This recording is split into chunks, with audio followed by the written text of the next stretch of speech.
So in the hand model of the brain, you have the brainstem, which is like the reptilian kind of fight-flight system, autonomic nervous system, which is like right here, the brainstem. Imagine this is like the spine going down, right? The brainstem and the spine. And then you have my thumb here, which is the limbic system, which is the mammalian system. It's the emotive system. It's the bonding and belonging and identity and tribe and community system. It's the love and the intimacy and the oxytocin and the attachment system. It's that system.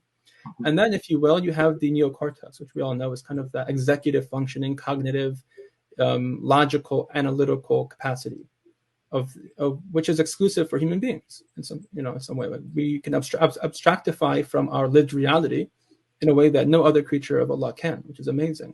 But what we find is that when this part, the brainstem, is upregulated through fear, which has been the campaign of fear from the beginning here. Right. What happens, he calls it, you flip the lid. You flip the lid, you lose executive function. And I've read literature that says or indicates or suggests that 30% of IQ goes out the door when you're in a state of fight-flight. 30%, 1/3 of your intelligence goes out the door when you're afraid.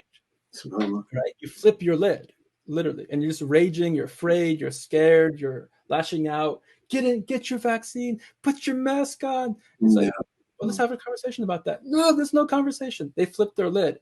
Right. They're not with you anymore. Right? They're operating from this fear-based fight-flight system, and so we know this, right? We know, like, throughout history, even the recent 50, 60-year history of this country, when you had Vietnam, World War II, you had the Cold War threat. You had presidents sitting down the fireside chats, and you had presidents trying to de-escalate the fear and telling people we're going to be okay. And even Bush during 9/11, like, he wasn't hysterical about it. He said Muslims are not our, whatever, for what it's worth, right? Whatever, for what it's worth. And you have even Trump, for what it's worth, even further. He wasn't hysterical about it, Right. But you have other people now, for the first time ever, really saying this is, 20 million people are going to die, right, in February of 2020. 20 million people on the streets are going to die. Boom. Fear. Here's, people in hazmats in China.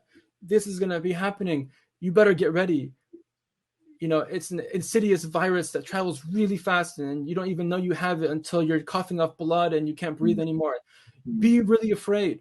And there's everyone, it's just this collective flipping of the lid, and there's no, like, hold on a second. Like, can we just wait and see what happens first before you make conclusions? Like, why is there a prepackaged conclusion here? And why are our leaders scaring everybody?